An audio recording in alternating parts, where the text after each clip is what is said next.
बिहार में रोजी रोजगार की तो समस्या आम बनी हुई है। गर्दनी बाग में अक्सर ये देखा जाता है कि जो रोजगार मांगने वाले अभ्यर्थी हैं वो लगातार यहाँ पर धरना और प्रदर्शन करते ही रहते हैं। लेकिन आज कुछ ऐसे लोगों को भी हम दिखा रहे हैं जो ऑलरेडी देश की सेवा कर चुके हैं। बिहार में भी इन्हें शॉर्ट सर्विस के लिए दिया गया है और कहा गया है कि बिहार सरकार अनुबंध पर इन्हें 112 के लिए बहाल कर रही, वो भी चालक बनने के लिए। यानी 112 की जो गाड़ी होती है उसमें ये चालक के लिए अनुकूल देखे गए, इसलिए इन्हें कॉन्ट्रैक्ट पे रखा गया है। कभी भी ये अपने पद से बाहर हो सकते हैं, इसकी कोई गारंटी नहीं कि ये अपने उम्र तक, यानी जो 60 वर्ष की अवस्था तक जो रखा गया है, जो कानून है, जो नियम है, संवैधानिक अधिकार है इनका कि 60 साल में इन्हें अवकाश प्राप्त होगा, ऐसा कुछ भी नहीं है। ना ही इन्हें बिहार कर्मी का दर्जा दिया गया है। हम जानने का प्रयास करते हैं कि ये वर्दी वाले जो हमारे सैनिक हैं, हमारे जो सेना के जो पुरोधा हैं, जो बलशाली लोग पहले यहाँ हुआ करते थे, वो आज यहाँ धरना और प्रदर्शन पर क्यों बैठ गए हैं, यही जानना बहुत ज़रूरी है। तो सबसे पहले हमारे साथ यहाँ पे एसके सिंह जी हैं, इन्हीं से हम बातचीत करते हैं, इन्हीं से हम जानने का प्रयास करते हैं कि आप लोग वर्दी पहन के ये गर्दनी बाग में बैठे हैं, आखिर परेशानी क्या हो गई अचानक से आप लोगों को? हम लोग देश के कोने कोने से धक्का खाकर ओपी विजय, ओपी पराक्रम करके, और जब हम लोगों को बच्चे बड़े हो जाते हैं, जब उनका हायर एजुकेशन देना पड़ता है, उनकी शादी की ज़रूरत होती है, हम लोग रिटायर आ जाते हैं। और रिटायर आने पर भी हम लोग को यहाँ पर ठेकेदार के थ्रू रखा जा रहा है, जिसमें हम लोग को मामूली वेतन दिया जा रहा है, और उसमें से हमारे वेतन में से कमीशन लेके जो AWPO वगैरह या जो कॉन्ट्रैक्टर हैं उनको दिया जा रहा है।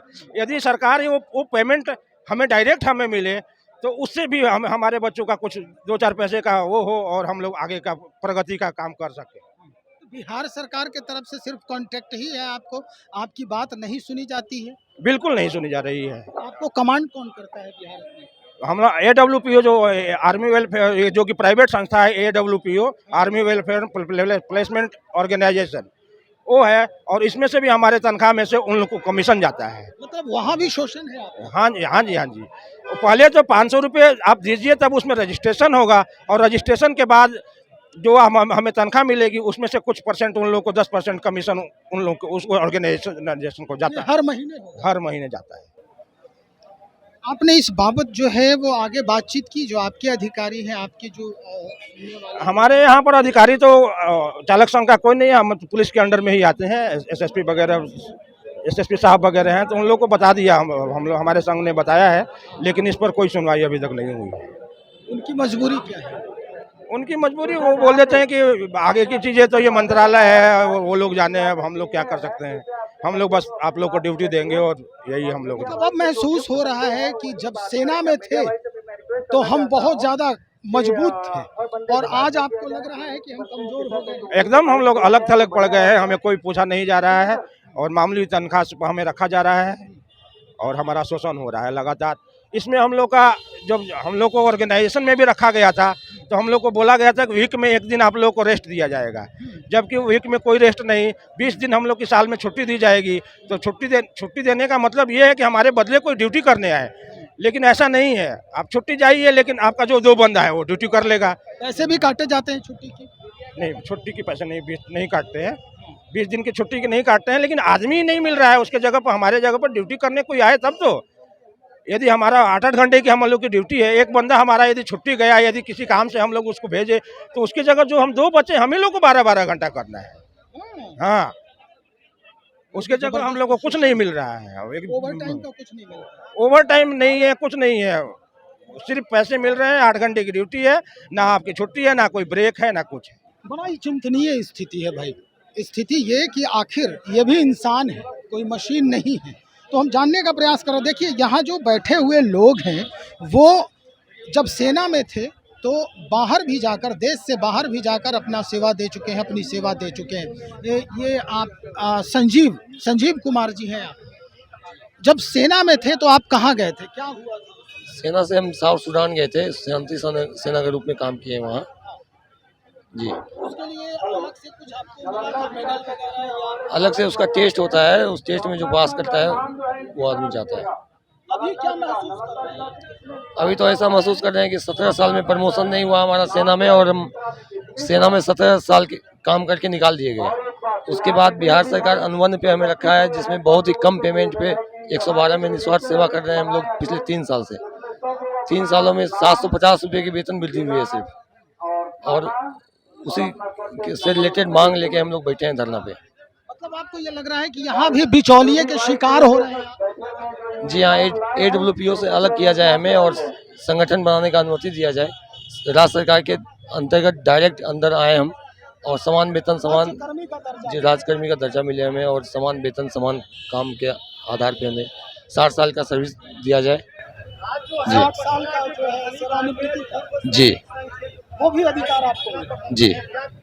और भी कोई जब आप ड्यूटी के दौरान होते होंगे 112 में, तो किसी तरह से और भी जैसे दुर्व्यवहार की घटना होती है, अपने अधिकारी जो आपके साथ जाते हैं गाड़ियों में, तो उनसे आपके साथ जो दुर्व्यवहार होता है या सद्व्यवहार होता है, किस तरह की स्थिति का सामना करते हैं?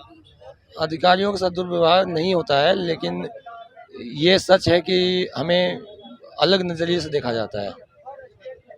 जो पुलिसकर्मी हैं उनके द्वारा ये सोचा जाता है कि ये चालक हैं, जबकि सच्चाई ये है कि उनके पास बल नहीं होते हुए भी हम उनका बल का काम करते हैं। सिपाही नहीं होने के बावजूद भी उनके साथ हम उनके कदम से कदम मिला के चलते हैं, और जो भी समस्याएं आती हैं उनका सामना करते हैं उनके साथ खड़े होकर। उसके बाद भी हमें कम पेमेंट दिया जाता है, और जो हमें मिलना चाहिए वो नहीं मिल उचित। आपको ये भी लगता है उस दौरान कि हमसे ये कम योग्यता रखता है और हम पे शासन कर रहा है? जी महसूस होता है ऐसा। जी चलिए, चंदन जी हैं, चंदन कुमार सिंह जी। चंदन कुमार ये संघ के इस 112 चालक संघ के अध्यक्ष हैं। इन्हीं से कुछ और जानकारी हासिल करते हैं। अचानक वर्दी पहन के ये प्रदर्शन करने की आवश्यकता आपको आ गई? सर, आप लगता है सबसे पहले मैं मीडिया भाई को धन्यवाद करना चाहता हूँ। आपके माध्यम से मैं सरकार तक आवाज़ उठा रहा हूँ। और आज आपने बोला है कि अचानक आज नहीं हुआ है सर। आपने कुछ दिन पहले फ्लैशबैक में जाइए, 25 तारीख को भी हमने पूरा पटना जिला का चक्का जाम किया हुआ था। वो तो डेमो था। अब आगे आने वाले समय में पूरा पिक्चर चलने वाली है। कैसे पिक्चर चलेगा? हमारी मांगे हैं समान काम समान पेमेंट होना चाहिए। जैसे हमारी मांगे हैं 12% बिहार सरकार के अंदर 1% के भी भूतपूर्व सैनिक का इज्जत नहीं है, ना हमारी कोटा है। बड़ी बात कह रहे हैं आप, इज्जत नहीं। इज्जत ही बोलेंगे सर, इज्जत किसको इस बोल? देश में सैनिक को देखते ही उसे सैल्यूट किया जाता है, आप कह रहे हैं इज्जत नहीं? सर, ये आपका बड़प्पन है, सैनिक को देख के सैल्यूट कर रहे हैं। इज्जत किसको बोला जाता है सर? इसको बात को मैं क्लियरिफाई करवाना चाहता हूँ। अगल बगल के स्टेट में, झारखंड में चले जाइए, यूपी में चले जाइए, वेस्ट बंगाल में चले जाइए, जो हमारे बगल का क्षेत्र, जो बगल का राज्य है, सभी राज्य में भूतपूर्व सैनिक का कुछ न कुछ परसेंटेज है। स्टेट के अंदर 10%, कहीं 15% का उनका आरक्षण फिक्स किया गया है, लेकिन बिहार के अंदर 1% का भी आरक्षण नहीं है। हमारी मांगे हैं कम से कम 12% का पूरे भूतपूर्व सैनिक का आरक्षण होना चाहिए। हमारी मांगे समान काम समान पेमेंट होना चाहिए। हमारी मांगे हैं हमें इंश्योरेंस होना चाहिए। इंश्योरेंस इसलिए सर कि हम बिहार पुलिस के साथ में 112 पे ड्यूटी कर रहे हैं। क्या पथराव होगा या गोलीबाजी होगी तो क्या उनके प्रशासन को लगेगा? हमें नहीं लगेगा। हमारे बंदे भी डेथ किए हैं, ड्यूटी के दौरान डेथ किए हैं, जबकि बिहार सरकार की तरफ से न हमारी मतलब विभाग की तरफ से 1 रुपया का योगदान राशि नहीं मिला है सर। हम चाहते हैं कि इसको भी हमें लागू किया जाए, और मिनिमम पेमेंट जो है अभी लगभग 35-36 कैबिनेट के बैठक में मंजूरी दिया गया है सर। हम लोग उससे वंचित हैं। आज भी आपने, जैसा आपके माध्यम से पता चला है, कैबिनेट का बैठक है, आज बैठक है, तो हमें लगता है कि आज हम लोग की बात आप लोग के माध्यम से पहुंच जाए तो हम लोग आज से ही धरना प्रदर्शन को बंद करेंगे, भारत माता की जय बोल के अपने अपने स्वस्थान ड्यूटी पे चले जाएंगे। अगर मान लिया कि सरकार नहीं सुनती है आपकी बात, तब क्या करेंगे? सर, अगर मान लिया जाए तो हमें तो उम्मीद से ही हम लोग आए हुए हैं सर। शांतिपूर्वक हम बैठे हुए हैं, आप लोग देख रहे हैं, शांतिपूर्वक, किसी प्रकार का कोई हो हल्ला नहीं होगा। हमारी मांगे हैं सरकार से, हमें उम्मीद ही नहीं पूर्ण विश्वास है हमारी मांग को मानेगी सरकार। आज नहीं तो कल जरूर मांगेगी। अभी हमें 5 दिन के लिए आने वाले समय में हो सके तो अनिश्चितकालीन के लिए भी हो सकता है। और चुनाव भी है नजदीक, तो चुनाव तो हम लोग तो बोले सर, अभी कुछ देर पहले बताया, 5,500 है भूतपूर्व सैनिक 112 के अंदर काम कर रहे हैं, और तो सैनिक बहुत सारे हैं बिहार के अंदर। किसी भी सत्ता को लगभग 1,85,000 के आंकड़ा है बिहार के अंदर, और उनटू हर घर के सदस्य लगभग 4 वोटर तो होगा ही होगा। तो सोचिए कितना वोट का ऊपर नीचे हो सकता है। चाहेगा तो सरकार बना सकता है, बिगाड़ सकता है। भूतपूर्व सैनिक के अंदर ये पावर तो ये वो 1857 वाला देखना पड़ेगा, माजरा 1857। नहीं सर, उतना नहीं सर, इतना फ्लैशबैक में नहीं जाइए सर। इतना हम सैनिक विद्रोह के लिए नहीं, हम लोग शांतिपूर्वक आए हुए हैं। सारा हम लोग मंजूरी लेके यहाँ पे बैठे हुए हैं। शांतिपूर्वक हमने एप्लीकेशन में दिया कि शांतिपूर्वक करेंगे, और समय बताएगा सर क्या होता है। ओके सर, थैंक यू, बहुत शुक्रिया जानकारी देने के लिए। तो हमारे साथ जो पूर्व सैनिक हैं और फील वक्त 112 के जो चालक और उनका जो संघ है वो यहाँ पर प्रदर्शन कर रहे हैं, शांतिपूर्ण ढंग से अपनी मांग जो है वो सरकार के सामने रखने का प्रयास कर रहे हैं।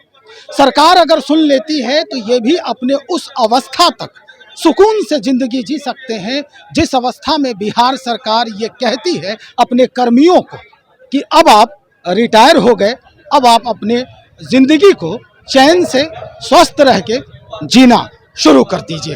ये भी उसी मांग के लिए यहाँ पहुंचे। तो चलिए देखते हैं कैसे कैसे जो क्षमा है या इनकी जो मांग है वो कैसे बिहार सरकार मानती है, पूरी करती है। बने रहिए और लोगों से भी हम बातचीत करते हैं। बहुत शुक्रिया।